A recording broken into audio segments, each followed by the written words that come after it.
Hi friends, സച്ചിയുടെയും രേവതിയുടെയും ഏറ്റവും പുതിയ വിശേഷങ്ങളിലേക്ക് എല്ലാവർക്കും സ്വാഗതം. അങ്ങനെ നമ്മുടെ രേവതി ആണെങ്കിൽ എല്ലാവർക്കും ബ്രേക്ക്ഫാസ്റ്റ് ഉണ്ടാക്കി വെച്ചിട്ട് വിളിക്കുന്നുണ്ട് കേട്ടോ. അപ്പോൾ സച്ചിയും രവിയും കൂടിയിട്ട് അങ്ങോട്ടേക്ക് വന്ന് ഫുഡ് കഴിക്കാനായിട്ട് ഇരിക്കുകയാണ്. ഈ സമയം ചന്ദ്രമതിയും കൂടിയിട്ട് അങ്ങോട്ട് വന്ന് ഇരിക്കുന്നുണ്ട്. ചന്ദ്രമതിയെ കണ്ടതും നമ്മുടെ രവിയാണെങ്കിൽ അവിടെ നിന്ന് എഴുന്നേറ്റ് പോവാണേ. ഇത് കാണുമ്പോഴേക്കും നമ്മുടെ ചന്ദ്രമതിക്ക് വല്ലാണ്ട് ഒരു വിഷമം വരുന്നുണ്ട്. കാരണം ചന്ദ്രമതി വന്നിരുന്നത് കൊണ്ടാണല്ലോ രവി ഭക്ഷണം കഴിക്കാതെ എഴുന്നേറ്റ് പോയത്. അപ്പോൾ രേവതി ചോദിക്കുന്നുണ്ട്, അച്ഛൻ ഇതെങ്ങോട്ടാ? അച്ഛൻ ഭക്ഷണം കഴിക്കുന്നില്ലേ? ഞാൻ കുറച്ച് കഴിഞ്ഞ് കഴിച്ചോളാം എന്ന് പറഞ്ഞ് രവി റൂമിലേക്ക് അങ്ങ് കയറി പോകുന്നുണ്ട്. ഈ സമയം നമ്മുടെ വർഷയും ശ്രീകാന്തും കൂടിയിട്ട് അങ്ങോട്ട് ഇറങ്ങി വരുന്നുണ്ട് കേട്ടോ. വർഷ ഇപ്പൊ പറയുന്നുണ്ട്, നല്ല ഭൂരി മസാല മണം വരുന്നുണ്ടല്ലോ. രേവതി ചേച്ചി ഇന്ന് ഭൂരിയാണ് ഉണ്ടാക്കിയത്. ഞാനിന്ന് ശ്രീകാന്തിന്റെ കൂടെ പോയിട്ട് റെസ്റ്റോറൻറ്റിൽ നിന്ന് ഫുഡ് കഴിക്കാന്ന് വിചാരിച്ച്. എന്തായാലും ഇന്ന് ഇവിടെ നിന്ന് തന്നെ കഴിക്കാന്ന് പറഞ്ഞിട്ട് അവരും അവിടെ ഇരിക്കുകയാണേ. അങ്ങനെ ഭക്ഷണം കഴിക്കാനിരുന്നിട്ട് വർഷ പറയുന്നുണ്ട് കേട്ടോ, എന്തായാലും രേവതി ചേച്ചി ഇന്നും ഭക്ഷണമൊന്നും ഉണ്ടാക്കിയില്ലെന്നാ ഞാൻ ഓർത്തത്. അതെന്താ വർഷേ, ഞാനെന്തിനാ ഭക്ഷണം ഉണ്ടാക്കാതിരിക്കുന്നത്? അതല്ല, ഇന്നലെ ആൻറ്റി ചേച്ചിയുടെ മുഖത്തേക്ക് സ്വർണ്ണമൊക്കെ വലിച്ചെറിഞ്ഞില്ലേ? അപ്പൊ ചേച്ചി ആകെ അപ്സെറ്റ് ആയിരിക്കും. അതുകൊണ്ട് ഇന്ന് ഒന്നും ഉണ്ടാക്കില്ലെന്നാ ഞാൻ കരുതിയത്. ചേച്ചിയുടെ സ്ഥാനത്ത് ഞാനായിരുന്നെങ്കിൽ പുറത്തേക്ക് എങ്ങാനും ഇറങ്ങിപ്പോയനെന്നൊക്കെ ഇങ്ങനെ ഒരു കൂസലും ഇല്ലാതെ വർഷ പറയുന്നുണ്ട്.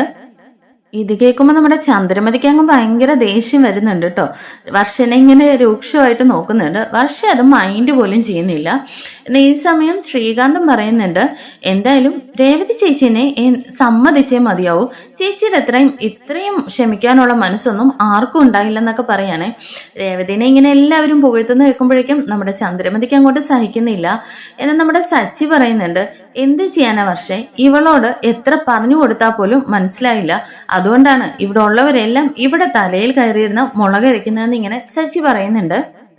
ഈ സമയം ശ്രുതി ചോദിക്കുന്നുണ്ട്, ഇതെന്താ ഇവിടെ വല്ല അഭിനന്ദന ചടങ്ങും നടക്കുന്നുണ്ടോ എന്ന് ചോദിക്കുകയാണെ.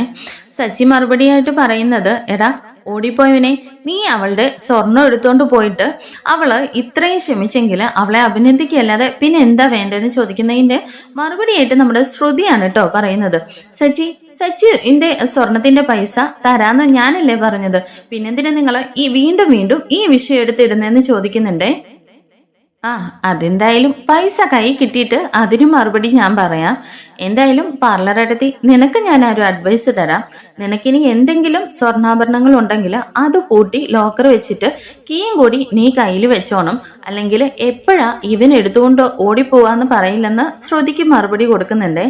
എന്നാൽ ശ്രുതി പറയുന്നുണ്ട്, ഞാൻ നിനക്ക് പൈസ തരാന്നല്ലത് പറഞ്ഞത്, പിന്നെ അതിനെക്കുറിച്ച് നീ വീണ്ടും വീണ്ടും എന്തിനാ സച്ചി ഇങ്ങനെ എടുത്തിടുന്നതെന്ന് ചോദിക്കുമ്പോൾ സച്ചി പറയുന്നുണ്ട്, എന്തായാലും പൈസ കിട്ടിയിട്ടല്ലേ, അത് അപ്പോ കാണാം. പിന്നെ എന്തായാലും കുറെ നാളായിട്ട് ഇവിടെ ഒരുത്തൻ വായില് വടച്ചുട്ടുകൊണ്ടിരിക്കുകയാണ്. എന്നാ എപ്പോഴാണ് ഇനി അടുത്ത ആള് മുറുക്കാണോ ഉണ്ണിയപ്പമാണോ ചുടുന്നതെന്നൊക്കെ കണ്ടറിയാന്ന് പറഞ്ഞ് സച്ചി അവിടെ നിന്നങ്ങ് പുറത്തേക്ക് ഇറങ്ങി പോകുന്നുണ്ട്. ഈ സമയം രവി ആണെങ്കിൽ റൂമിൽ പോയിട്ട് ഡ്രസ്സ് ചേഞ്ച് ചെയ്തിട്ട് പുറത്തേക്ക് ഇറങ്ങി വരികയാണേ. അപ്പോഴേക്കും സച്ചി ചോദിക്കുന്നുണ്ട്, അച്ഛൻ ഇതെങ്ങോട്ടാ? ഞാനിവിടെ അടുത്ത് വരെ പോവാണ്, അച്ഛൻ ഞാൻ കൊണ്ടാക്കാന്ന് പറയുന്നുണ്ട്. നിനക്ക് വണ്ടി ഓടാൻ പോകാനുള്ളതല്ലേ, നീ നിന്റെ കാര്യം നോക്കി പൊക്കോ, ഇവിടെ അടുത്ത് വരെയാണ്, ഞാൻ പൊക്കോളാന്ന് പറഞ്ഞ് രവി അങ്ങ് നടന്നു പോവാണേ. എന്നിട്ട് തിരിഞ്ഞിട്ട് രേവതി ഞാൻ പോയിട്ട് വരാന്ന് രേവതിയോട് പറഞ്ഞിട്ട് രവി അങ്ങ് പോകുന്നുണ്ട്. ഈ സമയം ശ്രീകാന്ത് ചോദിക്കുന്നുണ്ട്, അല്ലമ്മേ, അമ്മയോടല്ലേ എപ്പോഴും പോവാണെന്ന് അച്ഛൻ പറയാറ്, ഇതിപ്പോ എന്നിങ്ങനെ പറയുന്നുണ്ട്. അപ്പൊ ചന്ദ്രമതി പറയുന്നുണ്ട്, എന്ത് ചെയ്യാനാടാ, അദ്ദേഹം എന്നോട് ഇപ്പൊ മിണ്ടാറു പോലും ഇല്ലല്ലോ, ഇവിടെ ഇപ്പോൾ നടക്കുന്നതൊക്കെ മറ്റു ചിലര് ആഗ്രഹിക്കുന്നത് പോലെയല്ലേ എന്ന് പറഞ്ഞിട്ട് രേവതിയുടെ മുഖത്തേക്ക് ഇങ്ങനെ നോക്കുന്നുണ്ട്. രേവതിയാണെങ്കിൽ തലകുനിച്ച് ഇങ്ങനെ നിൽക്കുകയാണ്. അതിനുശേഷം ചന്ദ്രമതി ആണെങ്കിൽ എഴുന്നേറ്റ് കൈ കഴുകാനായിട്ട് അങ്ങ് പോകുമ്പോൾ രേവതി ചോദിക്കുന്നുണ്ട്, അമ്മ ഭക്ഷണം കഴിച്ചില്ലല്ലോ എന്ന് പറയുമ്പോൾ, ഇവിടെ നീയല്ലേ ഇപ്പൊ ഭയങ്കര സന്തോഷത്തിലിരിക്കുന്നത്, നീ നിന്റെ കെട്ടിയോനും കൂടി വയറ് നിറച്ച് അങ്ങ് കഴിക്കെന്ന് പറയണേ. അപ്പൊ സച്ചി വഴക്ക് പറയുന്നുണ്ട്, എന്താ രേവതി, നിനക്ക് മിണ്ടാതങ്ങിരുന്നാ പോരെ, ഇവരിങ്ങനെയുള്ള മറുപടിയെ പറയുള്ളൂ എന്ന് നിനക്കറിയില്ലേ എന്ന് ചോദിച്ചിട്ട് രേവതിയെ വഴക്ക് പറയാണേ. അതല്ല സച്ചിയേട്ടാ, എന്നാലും അമ്മ ഭക്ഷണം കഴിച്ചില്ലല്ലോ എന്ന് പറഞ്ഞ് രേവതി ഭയങ്കര സങ്കടത്തോട് കൂടിയിട്ട് ചന്ദ്രമതിയുടെ പുറകെ പോകാനായിട്ട് തുടങ്ങാനേ. സച്ചി അപ്പോൾ പിടിച്ചു വെക്കുന്നുണ്ട്. നിനക്ക് എത്ര കേട്ടാലും മതിയാവില്ലേ? നിനക്ക് മാത്രം ഇത്ര സങ്കടമുള്ളല്ലോ. ദേ അമ്മ ഭക്ഷണം കഴിക്കാത്തതിന് കാരണക്കാരൻ പോലും അവനാണ്. അവൻ ഇതൊന്നും മൈൻഡ് പോലും ചെയ്യാതെ ദേ 5-6 ബൂരിയ ഇരുന്ന് വെട്ടി വിഴുങ്ങുന്നതെന്ന് പറയാനേ. ഇത് കേൾക്കുമ്പോൾ ശ്രുതിക്ക് ഭയങ്കര ദേഷ്യം വരുന്നുണ്ട്. മതി ശ്രുതി, ഒന്ന് എഴുന്നേക്ക്. ഇതൊന്നും കേട്ടിട്ട് നിനക്ക് മതിയായില്ലേ എന്ന് ചോദിച്ച് ശ്രുതിയെ ഇങ്ങനെ പിടിച്ച് വലിക്കുന്നുണ്ട് കേട്ടോ. ശ്രുതി, ഞാൻ ഇതൂടെ കഴിക്കട്ടെ എന്ന് പറഞ്ഞിട്ട് ശ്രുതി വീണ്ടും അവിടെ ഇരിക്കുകയാണ്. ശ്രുതി അവിടെ നിന്ന് ദേഷ്യപ്പെട്ട് ശ്രുതിയെ വലിച്ചുകൊണ്ട് അങ്ങോട്ടേക്ക് അങ്ങ് പോകുന്നുണ്ട്. അങ്ങനെ വർഷയും ശ്രീകാന്തും കൂടിയിട്ട് ഭക്ഷണമൊക്കെ കഴിച്ചിട്ട് പോയി റെഡിയായിട്ട് പോകാനായിട്ട് ഇറങ്ങുകയാണ് കേട്ടോ. അപ്പോഴേക്ക് രേവതി വന്നിട്ട് പറയുന്നുണ്ട്, വർഷേ എനിക്കൊരു കാര്യം പറയാനുണ്ടായിരുന്നു എന്ന്. ഈ സമയം ശ്രീകാന്ത്, ഞാൻ വണ്ടി ഇറക്കാം, നീ ചേച്ചിയോട് സംസാരിച്ചിട്ട് വാന്നും പറഞ്ഞ് ശ്രീകാന്ത് പുറത്തേക്ക് ഇറങ്ങി പോവാണേ. ഈ സമയം നമ്മുടെ വർഷയാണെങ്കിൽ, എന്താ ചേച്ചി, എന്താ പറയാനുള്ളത്? അത് വർഷേ, ഇവിടെ നടന്ന കാര്യങ്ങളൊന്നും നീ വീട്ടിൽ പോയി പറയരുതെന്ന്. എന്ത് കാര്യമോ ചേച്ചി? അത് ഇവിടെ നടന്ന സ്വർണത്തിന്റെ കാര്യങ്ങളൊന്നും നീ വീട്ടിൽ പോയി പറയരുതെന്ന് ഇങ്ങനെ രേവതി പറയുന്നുണ്ട്. എന്നാ നമ്മുടെ വർഷയും രേവതിയും കൂടിയിട്ട് സംസാരിക്കുന്നത് നമ്മുടെ ചന്ദ്രമതി ഇങ്ങനെ കേൾക്കുന്നുണ്ട്. എന്നാ വർഷ ചോദിക്കുന്നുണ്ട്, അതെന്താ രേവതി ചേച്ചി, ഇത് ഇത്ര വലിയ സീക്രട്ട് ആണോ? ഇത് പറഞ്ഞാൽ എന്താ? അതല്ല വർഷേ, എന്തായാലും ഇതിനകത്ത് അമ്മയും കൂടി ഇടപെട്ടിട്ടുണ്ടല്ലോ, അതുകൊണ്ടാ പറയണ്ടെന്ന് പറഞ്ഞ. അതിനെന്താ? തെറ്റ് ആര് ചെയ്താലും തെറ്റ് തന്നെയല്ലേ? അതല്ല വർഷേ, ചെറിയവരാണ് തെറ്റ് ചെയ്തെങ്കിൽ അത് മറ്റുള്ളവരോട് പറയുമ്പോൾ അത് പ്രശ്നമല്ല. എന്നാൽ അത് വീട്ടിലുള്ള ഒരു മുതിർന്ന ആള് ചെയ്ത് കഴിയുമ്പോൾ അത് കുടുംബത്തിന് മൊത്തം അപമാനമാണ്. ഇതിപ്പോൾ സുധിയേട്ടൻ ചെയ്തെങ്കിലും തെറ്റു പറയുമ്പോൾ എല്ലാവരും അമ്മയാണ് കുറ്റപ്പെടുത്തുക. അതുകൊണ്ടാണ് ഞാൻ പറയുന്നത് ഈ കേസ് പറയണ്ടെന്നേ. എന്നാൽ വർഷ പറയുന്നുണ്ട്, ചേച്ചി അങ്ങനെയല്ല, അപ്പോൾ ചെറിയവര് തെറ്റ് ചെയ്താൽ അത് പുറത്ത് പറഞ്ഞാൽ പ്രശ്നമില്ലേ? എന്തായാലും എൻ്റെ ഒപ്പീനിയൻ അനുസരിച്ചിട്ട് ചെറിയവരായാലും വലിയവരായാലും തെറ്റ് ചെയ്തത് എന്തിന് എൻ്റെ അമ്മയാണെങ്കിൽ പോലും അത് തെറ്റ് തന്നെയാണ്. പിന്നെ രേവതി ചേച്ചി ഇത്രയും പറഞ്ഞതുകൊണ്ട് എന്തായാലും ഞാൻ പറയില്ല എന്ന് പറഞ്ഞ് വർഷ അവിടെ നിന്ന് പുറത്തേക്ക് പോവാണേ. ഈ സമയം ചന്ദ്രമതി ഇത് കേട്ടിട്ട് വിചാരിക്കുന്നുണ്ട്, കണ്ടോ അവളുടെ പണത്തിന്റെ അഹങ്കാരം, അവൾ എന്നെക്കുറിച്ച് പറഞ്ഞിട്ട് പോകുന്ന കണ്ടില്ലേ എന്ന് പറഞ്ഞ് മനസ്സിൽ വിചാരിച്ചിട്ട് അതേസമയം രേവതിയെക്കുറിച്ചും ചിന്തിക്കുന്നുണ്ട്. ഈ രേവതി ഇപ്പോൾ എന്നെക്കുറിച്ച് നല്ലതാണല്ലോ പറഞ്ഞത്, ഇവളിപ്പോൾ നല്ലതായിരിക്കുമോ? ഒരുപക്ഷെ വർഷയുടെ മുമ്പിൽ നല്ല പിള്ള ചമയാൻ വേണ്ടിയിട്ടായിരിക്കും എന്ന് കരുതിയിട്ട് ഇങ്ങനെ ചന്ദ്രമതി ചിന്തിച്ചുകൊണ്ടിരിക്കുന്നുണ്ട്. പിന്നീടായിട്ട് കാണിക്കുന്നത് ഇങ്ങനെ ശ്രുതി ഇങ്ങനെ ഷോറൂമിൽ ഇരിക്കുകയാണ്. ഭയങ്കര ടെൻഷനിൽ എന്തോ ചിന്തിച്ചുകൊണ്ടിരിക്കുകയാണ്. അങ്ങോട്ടേക്ക് ശ്രുതി എന്നിട്ട് ചോദിക്കുന്നുണ്ട്, എന്താ ശ്രുതി, ഇന്ന് ഡീലറെ കാണാൻ പോകണമെന്ന് പറഞ്ഞിരുന്നല്ലോ, എന്താ പോകുന്നില്ലേ? എന്താ ഇത്ര ഡള്ളായിട്ടിരിക്കുന്നതെന്ന് ചോദിക്കുകയാണ്. ശ്രുതി അപ്പോൾ പറയുന്നുണ്ട്, അല്ല ശ്രുതി, ഞാൻ കാരണമാണല്ലോ ഇപ്പോൾ അച്ഛനും അമ്മയും പിണങ്ങിയിരിക്കുന്നത്. ഞാൻ കാരണം അമ്മ ഒരുപാട് വിഷമിച്ചു എന്നൊക്കെ ഇങ്ങനെ പറയുമ്പോൾ ഇതൊക്കെ ചെയ്യുന്നതിന് മുമ്പ് ആലോചിക്കണമായിരുന്നു. ഇതാണ് ശ്രുതി പറയുന്നത്. എന്തെങ്കിലും പ്രശ്നങ്ങൾ ഉണ്ടെങ്കിൽ അത് എന്നോട് മറച്ചു വെക്കരുതെന്ന്. ഈ പ്രശ്നങ്ങൾ ഞാൻ അറിഞ്ഞിരുന്നെങ്കിൽ ഒരിക്കലും ഇങ്ങനെയൊന്നും പോവില്ലായിരുന്നു എന്ന് പറയാനേ.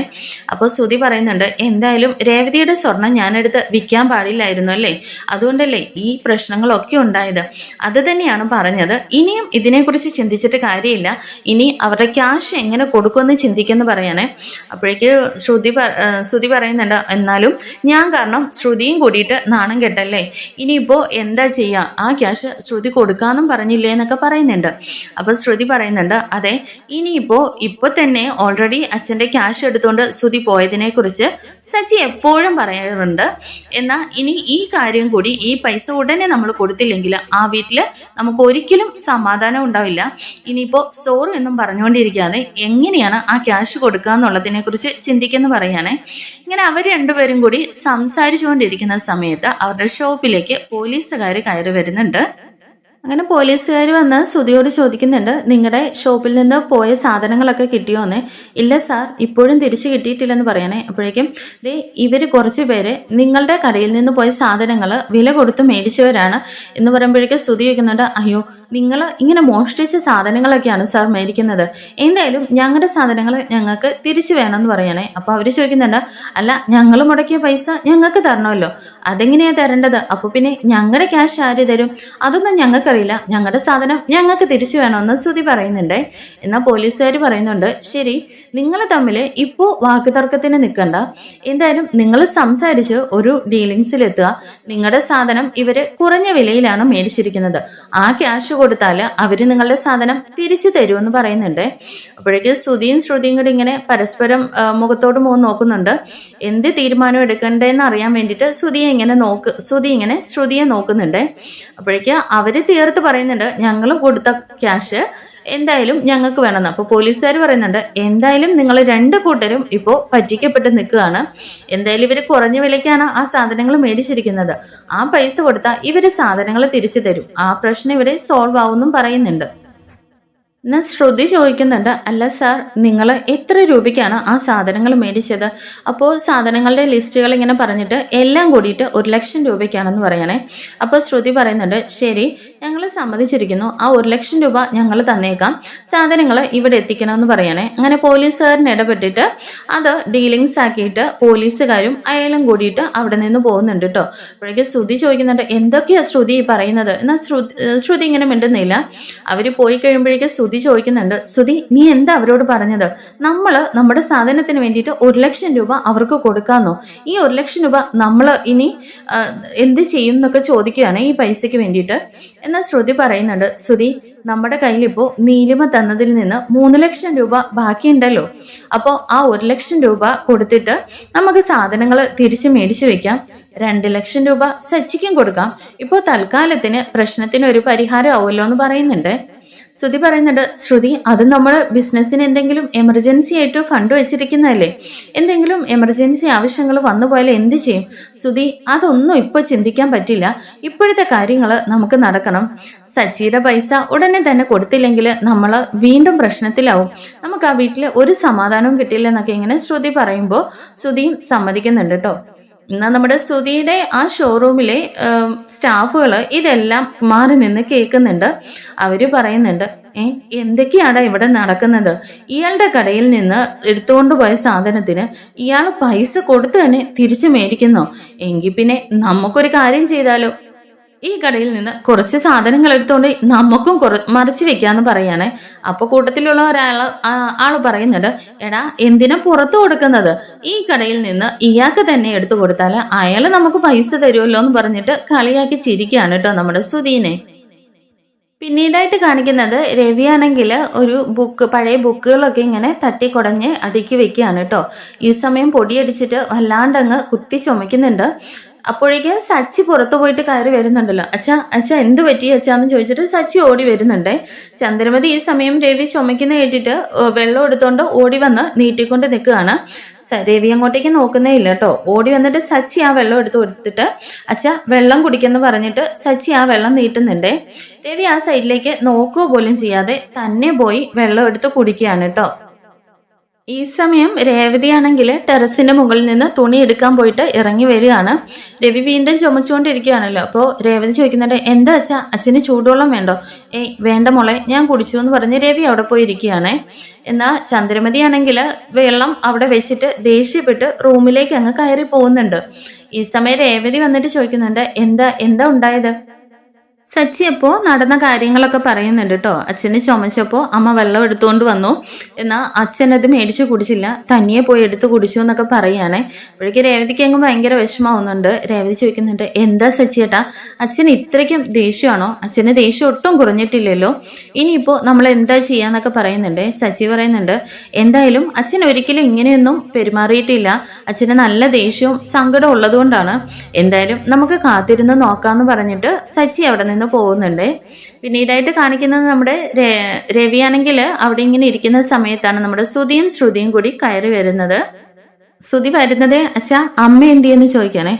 എനിക്കെങ്ങും അറിയില്ല, നിങ്ങൾ രണ്ടുപേരും കൂടിയിട്ടല്ലേ എല്ലാ കാര്യങ്ങളും തീരുമാനിക്കുന്നതും ചെയ്യുന്നതും, പിന്നെ എന്നോടാണ് ചോദിക്കുന്നതെന്ന് ചോദിച്ച് രവി ദേഷ്യപ്പെടുമ്പോൾ ശ്രുതി പറയുന്നുണ്ട്, അച്ഛാ ഞാൻ അമ്മ എന്തിയെന്നല്ലേ ചോദിച്ചുള്ളൂ. അപ്പോൾ ശ്രുതി പറയുന്നുണ്ട്, ശ്രുതി എന്തായാലും അങ്കിൾ ആൻറ്റിയോട് മിണ്ടില്ലെന്നറിയാലോ, നീ പോയിട്ട് ആൻറ്റിയെ വിളിച്ചോണ്ട് വാ എന്ന് പറഞ്ഞിട്ട് ശ്രുതിയാണെങ്കിൽ രേവതിയും വിളിക്കുന്നുണ്ട്. എന്താ ശ്രുതി എന്ന് ചോദിച്ച് രേവതി ഇറങ്ങി വരുന്നുണ്ട് കേട്ടോ.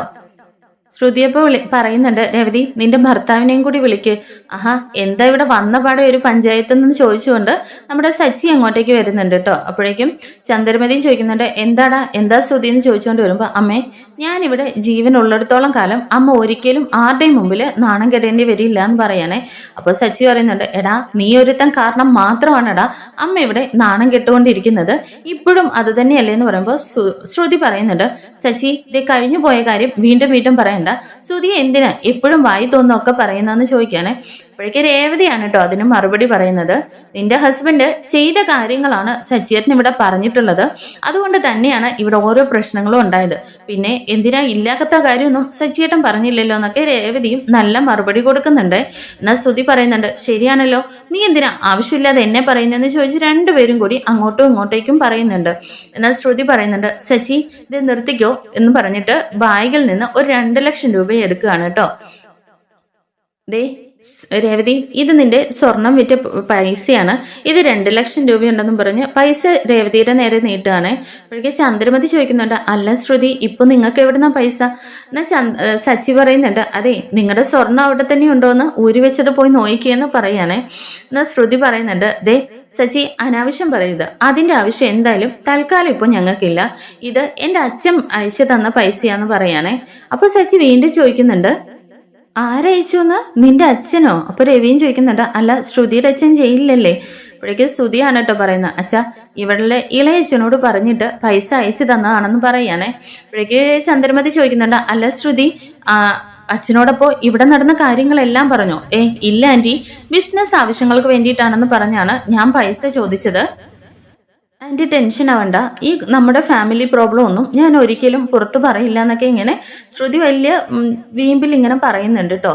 ഈ സമയം ശ്രുതി ഇങ്ങോട്ട് വന്നിട്ട്, ശ്രുതി ആ ക്യാഷ് എങ്ങിതാന്ന് പറഞ്ഞിട്ട് വലിയ കാര്യത്തിന് ആ ക്യാഷ് മേടിച്ചുകൊണ്ട് പോയിട്ട് അച്ഛൻ്റെ നേരെ നീട്ടുന്നുണ്ട്. അച്ഛാ ഈ ക്യാഷിന് വേണ്ടിയിട്ടല്ലേ എല്ലാവരും എന്നെ മാറി മാറി അടിച്ചതെന്ന് ചോദിക്കുമ്പോൾ സച്ചി പറയുന്നുണ്ട്, അല്ലടാ എപ്പോ അടിച്ചതാന്ന് പറ, നീ ഒരു തവണയല്ലല്ലോ ഇഷ്ടംപോലെ തവണ അടി മേടിച്ചിട്ടുണ്ടല്ലോ എന്ന് പറഞ്ഞിട്ട് സച്ചി ഇങ്ങനെ കളിയാക്കുകയാണേ. ശ്രുതി ഈ സമയം ഇന്നാഴ്ച 2 ലക്ഷം രൂപയുണ്ടെന്ന് പറഞ്ഞ് രവിയുടെ നേരെ നീട്ടുന്നുണ്ട്. രവി ഇപ്പൊ പറയുന്നുണ്ട്, എന്റെ സ്വർണ്ണം അല്ലല്ലോ വിറ്റത്, സ്വർണ്ണം ആരുടെയാണോ എടുത്തത് അവരുടെ കയ്യിൽ പണം കൊടുക്കുന്നു പറയാനേ. രേവതിയുടെ കയ്യിൽ ക്യാഷ് കൊണ്ട് കൊടുക്കണമെന്ന് ഓർത്തോണ്ട് ഇങ്ങനെ ചന്ദ്രമതിയെ നോക്കുന്നുണ്ട് ശ്രുതിയെ. അപ്പൊ ചന്ദ്രമതി പറയുന്നുണ്ട്, അവളുടെ വീട്ടിൽ നിന്ന് കൊണ്ടുവന്ന സ്വർണ്ണം അല്ലേടാ അവളുടെ കയ്യിൽ കൊണ്ടു കൊടുക്കുന്ന ചന്ദ്രമതി ഇങ്ങനെ പുച്ഛിച്ചുകൊണ്ട് പറയാനേ. ഈ സമയം ശ്രുതിയാണെങ്കിൽ സച്ചിയുടെ നേരെയാണ് ആ ക്യാഷ് കൊണ്ട് നീട്ടുന്നത്. സച്ചി അപ്പൊ പറയുന്നുണ്ട്, എനിക്ക് ഈ ക്യാഷ് വേണ്ടാന്നേ. എന്നാ വേണ്ടേന്ന് പറഞ്ഞ് എടുക്കാൻ നോക്കി നിന്ന സമയം ശ്രുതി അതുകൊണ്ട് തിരിച്ചു പോകാൻ തുടങ്ങുമ്പോഴേക്കും സച്ചി പറയുന്നുണ്ട്, അതുകൊണ്ടേ ഓടാതെ, എനിക്ക് ഈ ക്യാഷ് ഇത് മാത്രം പോരാ അച്ഛാ, 5 ലക്ഷം രൂപയാണ് സ്വർണം വിറ്റ് കിട്ടിയത്, ഇതിപ്പോ 2 ലക്ഷം രൂപയല്ലേ ഉള്ളൂ എന്നിങ്ങനെ പറയുന്നുണ്ട്. ഞാൻ ആർക്കും പലിശയ്ക്കൊന്നും ക്യാഷ് കൊടുത്തിട്ടില്ല, ഇതെന്താ കുറേശ്ശെ 2 ലക്ഷം രൂപയായിട്ട് തരാനേ, എനിക്ക് 5 ലക്ഷം രൂപ ഒന്നിച്ച് വേണമെന്ന് സച്ചി തീർത്ത് പറയുന്നുണ്ട്. എന്നാൽ ശ്രുതി പറയുന്നുണ്ട്, അങ്കിൾ ഇപ്പോൾ തന്നെ എൻ്റെ അച്ഛൻ നല്ല ബുദ്ധിമുട്ടിലാണ്, അവിടെ നിന്ന് അയച്ചു തരാനായിട്ട് വലിയ തുകയൊക്കെ അയച്ചു തരാനും ഇഷ്യൂസ് ഉണ്ട്, അതുകൊണ്ട് ഇപ്പോൾ ഇത് പിടിക്കുന്നു പറയുമ്പോഴേക്കും സച്ചി പറയുന്നുണ്ട്, അല്ല ഇവൻ ഈയിടെ 50 ലക്ഷം രൂപ ഒന്നിച്ചയച്ചല്ലോ, അപ്പോൾ പ്രശ്നങ്ങളൊന്നും ഇല്ലായിരുന്നല്ലോ എന്ന് പറയുമ്പോൾ സച്ചിയുടെ അടുത്ത് പറഞ്ഞു നിൽക്കാൻ കഴിയില്ലെന്ന് കരുതിയിട്ട് രേവതിയുടെ അടുത്തേക്ക് ശ്രുതി ചെല്ലുകയാണ് കേട്ടോ. രേവതി ഇപ്പൊ ഈ 2 ലക്ഷം രൂപ മേടിക്ക്, എൻ്റെ അച്ഛൻ്റെ കാര്യങ്ങളൊക്കെ അറിയാമല്ലോ, ഉടനെ തന്നെ ബാക്കി പൈസ തന്നോളാന്ന് പറഞ്ഞ് ശ്രുതി രേവതിയുടെ അടുത്തേക്കാണ് കേട്ടോ ചെല്ലുന്നത്. ശ്രുതി ചെന്നിട്ട് രവിയോട് പറയുന്നുണ്ട്, അച്ഛാ എനിക്കിപ്പോൾ പ്രശ്നങ്ങളിൽ നിൽക്കുകയാണ്, ഇപ്പോൾ ഈ ക്യാഷ് മേടിക്കാൻ പറയിച്ചാന്നേ. അപ്പോൾ രവി പറയുന്നുണ്ട്, അതൊന്നും എനിക്കറിയില്ല, അത് അവനോട് സംസാരിച്ചോളൂ എന്ന് പറയാനേ. അങ്ങനെ രേവതിയോടായിട്ട് വീണ്ടും ശ്രുതി പറയുമ്പോൾ രേവതി പറയുന്നുണ്ട്, സച്ചിയേട്ടാ ഇപ്പോൾ ആ ക്യാഷ് മേടിക്ക്, ബാക്കി അവർ തന്നോളൂ എന്ന് രേവതി പറയുമ്പോൾ സച്ചി ആ ക്യാഷ് മേടിക്കുകയാണേ. ക്യാഷ് മേടിച്ചിട്ട് സച്ചി ഇങ്ങനെ നോക്കുന്നുണ്ട്, എടാ ഇത് കള്ളനോട്ടൊന്നും അല്ലല്ലോ അല്ലേ, നീയൊക്കെ ആയതുകൊണ്ട് ഇതൊന്നും വിശ്വസിക്കാൻ കഴിയില്ലെന്ന് പറഞ്ഞിട്ട് ഇങ്ങനെ പറയുന്നുണ്ട്. അപ്പോഴേക്കും ഈ പൈസ ഇങ്ങനെ എണ്ണീട്ട് സച്ചി പറയുന്നുണ്ട്, ഇത് 2 ലക്ഷം രൂപയുണ്ട്, ഇനി 53 ലക്ഷം രൂപയും കൂടി വരാനുണ്ടെന്ന് പറയാണ്. സച്ചി പെട്ടെന്ന് പറയുന്നുണ്ട്, എടാ ഇനി 3 ലക്ഷം രൂപയല്ലേ ഉള്ളൂ. ശ്രുതി അപ്പൊ പറയുന്നുണ്ട്, അതെ 50 ലക്ഷം രൂപ അത് അങ്കിളിന്റെ അല്ലേ, അത് ഞങ്ങൾ അങ്കിളിന് കൊടുത്തോളാന്ന് പറയാനേ. പറഞ്ഞാൽ മാത്രം പോരാ, അത് കൊടുക്കുക തന്നെ വേണം എന്നിങ്ങനെ സച്ചി പറയുന്നുണ്ട്. ശ്രുതി അപ്പൊ പറയുന്നുണ്ട്, ദേ സച്ചി, നിനക്ക് തരാനുള്ള ക്യാഷ് ഇപ്പൊ തന്നു, ബാക്കി ഞങ്ങൾ ഉടനെ തന്നെ തരും. ഇനിയിപ്പോ ശ്രുതിയെ കൂടുതൽ കളിയാക്കാനും ആവശ്യമില്ലാത്തത് പറയാനും വരണ്ടെന്നൊക്കെ പറയുമ്പോൾ സച്ചി പറയുന്നുണ്ട്, ഇവനെ ഇനി ആവശ്യമില്ലാത്തത് കാണിച്ച ഞാൻ നല്ലത് ആവശ്യമില്ലാത്തത് പറയുക തന്നെ ചെയ്യുന്നു പറയണേ. ചന്ദ്രമതി അപ്പോ ക്യാഷ് കൊടുത്തല്ലോ. അപ്പോഴേക്കും രേവതിയുടെ നേരെ ചെല്ലുന്നുണ്ട്, എന്താടി നിനക്കിപ്പോ വലിയ സന്തോഷമായല്ലോ. നിന്നെ പോലെയല്ല ശ്രുതി നല്ല അന്തസ്സുള്ള കുടുംബത്തിൽ നിന്ന് വന്നതാ. അവള് ഒന്ന് വിചാരിച്ചാലേ ഇപ്പൊ നിന്റെ മുഖത്ത് എത്ര ലക്ഷം രൂപ വേണേലും വാരി എറിയാൻ പറ്റും എന്ന് പറയണേ. അപ്പൊ രേവതി പറയുന്നുണ്ട്, എങ്കിൽ പിന്നെ ശ്രുതിയോടങ്ങ് വിചാരിക്കാൻ പറയണേ. ഇത് കേൾക്കുമ്പോഴേക്കും ടെൻഷനാവുന്ന മുഴുവൻ നമ്മുടെ ശ്രുതിക്കാണ് കേട്ടോ. കാരണം ഇതിന്റെ എല്ലാം ബാധ്യത ശ്രുതിയുടെ തലയിലേക്ക് വരുമല്ലോ. എന്നാൽ രവി അവിടെ നിന്ന് എഴുന്നേറ്റ് വന്നിട്ട് ശ്രുതിയോട് പറയുന്നുണ്ട്, ദേ ശ്രുതി, ഇനിയിപ്പോ ഈ വെടുവായത്തരങ്ങളൊക്കെ പറയുന്നൊക്കെ ഒന്ന് പറഞ്ഞ് വായടച്ചിരിക്കാൻ പറ. പിന്നെ ഇവനും നിന്റെ ഹസ്ബൻഡും അവരും കൂടി ചെയ്ത തെറ്റിന് അനുഭവിക്കുന്ന മുഴുവൻ നീയാണ്. ഇതിപ്പോ നിന്റെ അച്ഛന്റെ കയ്യിൽ നിന്ന് ക്യാഷ് മേടിക്കേണ്ട അവസ്ഥ വരെ എത്തി. എന്തായാലും ഇനിയിപ്പോ നോക്കിയും കണ്ടുമൊക്കെ ജീവിക്കാൻ നീ നിന്റെ കെട്ടിയനോട് പറ. പിന്നെ അതും പോരാഞ്ഞിട്ട് ഇവിടെയുള്ള ചിലരുടെയൊക്കെ വായെന്ന് അടച്ചു വെക്കാനും പറ. ഇവരുടെയൊക്കെ മുമ്പിൽ സംസാരിക്കുന്ന പോയിട്ട് ഇവരുടെ മുമ്പിൽ ഇരിക്കുന്നത് പോലും എനിക്ക് ബുദ്ധിമുട്ടാണെന്ന് പറഞ്ഞിട്ട് രവി അവിടെ നിന്ന് എഴുന്നേറ്റ് പോവാണേ. ഇതൂടെ കേൾക്കുമ്പോൾ നമ്മുടെ ചന്ദ്ര അങ്ങ് ഇല്ലാണ്ടായി പോവാണേ. സച്ചിയാണെങ്കിൽ രേവതിയോട് പറയുന്നുണ്ട്, രേവതി, ആ ക്യാഷ് കൊണ്ടുപോയി കബോർഡിനകത്ത് പൂട്ടി വെച്ചിട്ട് താക്കോല് നിന്റെ കയ്യിൽ തന്നെ സൂക്ഷിച്ചു വെച്ചോണം. ഇല്ലെങ്കിൽ വീണ്ടും ഇതുപോലൊക്കെ സംഭവിക്കാൻ ഇടയുണ്ടെന്ന് പറഞ്ഞ് സുധീനെ ഇങ്ങനെ ഒന്ന് നോക്കിയിട്ട് അവിടെ നിന്ന് സച്ചിയും രേവതിയും കൂടി പോകുന്നുണ്ട് കേട്ടോ. അവര് പോയി കഴിയുമ്പോഴേക്ക് ചന്ദ്ര ഓടി വന്ന് ശ്രുതിയോട് പറയുന്നുണ്ട്, ശ്രുതി, ഏതായാലും നീ അച്ഛൻ്റെ അടുത്ത് ക്യാഷ് ചോദിച്ചു, എങ്കിൽ പിന്നെ മുഴുവനും ക്യാഷ് അങ്ങ് ചോദിക്കത്തില്ലായിരുന്നോ എന്ന് പറയാനേ. അപ്പോൾ ശ്രുതി പറയുന്നുണ്ട്, അതിനമ്മേ അക്കൗണ്ടിൽ ഇനി ക്യാഷ് ഇല്ലായിരുന്നല്ലോ എന്ന് പെട്ടെന്ന് അങ്ങ് പറഞ്ഞു പോകുമ്പോഴേക്ക് ചന്ദ്ര ചോദിക്കുന്നുണ്ട്, എന്താടാ നീ പറഞ്ഞത്? അല്ല ആൻറ്റി, അച്ഛൻ്റെ അക്കൗണ്ട് ഫ്രീസ് ആയിരിക്കുവാണല്ലോ, അതിനെക്കുറിച്ചാ ശ്രുതി പറഞ്ഞെന്ന് പറഞ്ഞിങ്ങനെ ശ്രുതി ഇങ്ങനെ പറയുന്നുണ്ട്. അപ്പോഴേക്ക് ചന്ദ്രമതി പറയുന്നുണ്ട്, എന്തായാലും നിങ്ങൾ ഉടനെ തന്നെ ആ ക്യാഷ് ബാക്കിയും കൂടി അറേഞ്ച് ചെയ്ത് കൊടുത്തേരെ, അല്ലെങ്കിൽ ഇവരുടെ മുമ്പിൽ നമുക്ക് തല ഉയർത്തി നിൽക്കാൻ പറ്റില്ല. ശ്രുതി, പിന്നെ ആ വർഷയുടെ അടുത്തും കൂടി ക്യാഷ് കൊടുത്തെന്നൊന്ന് പറഞ്ഞേര്. അവളുടെ സംസാരമൊക്കെ കേട്ടാ ഞാനെന്തോ കൊലക്കുറ്റം ചെയ്തതുപോലെയാണെന്ന് പറഞ്ഞ് എല്ലാം ഇവൻ ഒറ്റ ഒരുത്തം കാരണമെന്ന് പറഞ്ഞിട്ട് ശ്രുതിയെ ഇങ്ങനെ പ്രായിക്കൊണ്ട് ചന്ദ്രമതി അകത്തേക്ക് കയറി പോവാണേ. ശ്രുതി അപ്പോൾ ശ്രുതിയുടെ അടുത്തേക്ക് വന്നിട്ട് പറയുന്നുണ്ട്, ശ്രുതി, എന്നാലും നമ്മുടെ 2 ലക്ഷം രൂപ പോയല്ലോ. അതെ, ഇതൊക്കെ സ്വർണം എടുക്കുന്നതിന് മുമ്പ് ആലോചിക്കണമെന്ന് പറഞ്ഞിട്ട് ശ്രുതി അവിടെ നിന്ന് ശ്രുതിയോട് ദേഷ്യപ്പെട്ടിട്ട് കയറി പോകുന്നുണ്ട് കേട്ടോ. പിന്നീടായിട്ട് കാണിക്കുന്ന നമ്മുടെ സച്ചിയും രേവതിയും കൂടി കിച്ചണിൽ ഇങ്ങനെ നിൽക്കുകയാണ്. എന്താ സച്ചിയേട്ടാ, ഒരു ഗ്ലാസ് പാലെടുക്കട്ടെ എന്ന് ഇങ്ങനെ ചോദിക്കുന്ന സമയത്ത്, വേണ്ട രേവതി, നമുക്ക് പോയി കിടക്കാം. എന്താ സച്ചിയേട്ടന് രാവിലെ പോണോ? അല്ല, രാവിലെ തന്നെ നമുക്ക് 2 പേർക്കും കൂടി ജ്വല്ലറിയിൽ പോകണം. ആ ക്യാഷ് കൊണ്ട് ഉടനെ തന്നെ നിനക്ക് സ്വർണം മേടിക്കണം, അല്ലെങ്കിലേ ഈ ക്യാഷ് ഇവിടെ വെച്ചാൽ ശരിയാവില്ല എന്നൊക്കെ പറയുന്നുണ്ടേ. എന്നാൽ രേവതി പറയുന്നുണ്ട്, അല്ല സച്ചിയേട്ടാ, എനിക്കിപ്പോൾ സ്വർണ്ണമൊന്നും വേണ്ട. പിന്നെന്താ രേവതി, മുകളിൽ റൂം കെട്ടണമെന്ന് പറഞ്ഞല്ലോ അല്ലേ?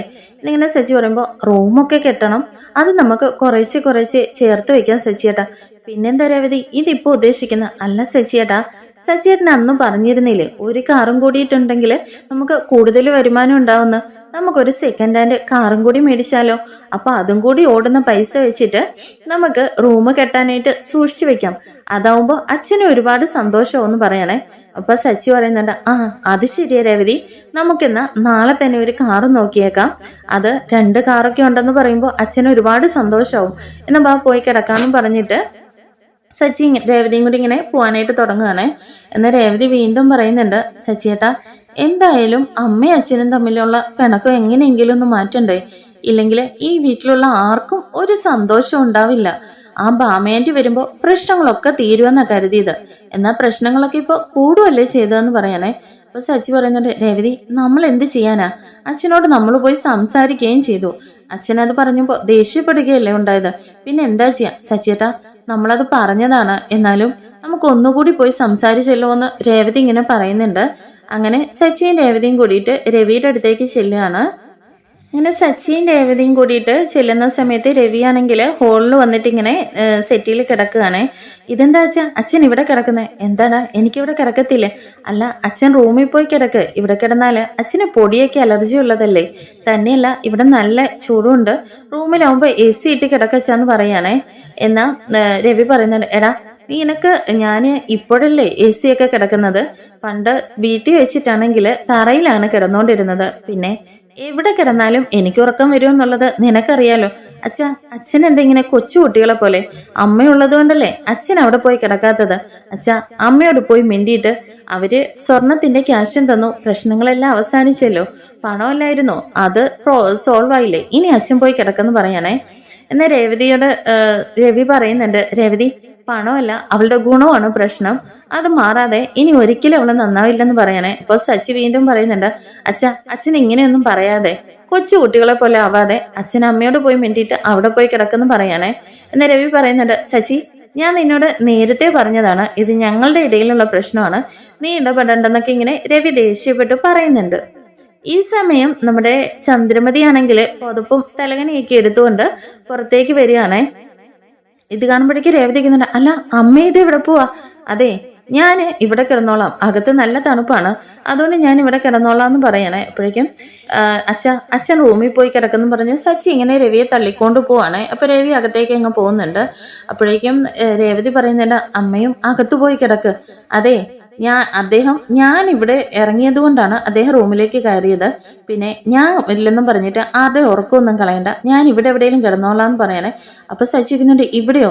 എന്താടാ, ഞാൻ ഇനി ഇവിടെയും കിടക്കാൻ പറ്റില്ല, പോയി റോഡിലും എല്ലാം കിടക്കണോന്ന് ചോദിച്ച് ദേഷ്യപ്പെടുകയാണ്. അപ്പോഴേക്ക് രേവതി പറയുന്നുണ്ട്, അമ്മേ അച്ഛനിപ്പോ പിണക്കമൊക്കെ മാറി കാണും, അമ്മയും പോയി റൂമിൽ കിടക്കുന്നെന്ന് പറയുമ്പോൾ ചന്ദ്രമതി രേവതിയുടെ നേരെ അങ്ങ് ഇരച്ചു കയറുകയാണ് കേട്ടോ.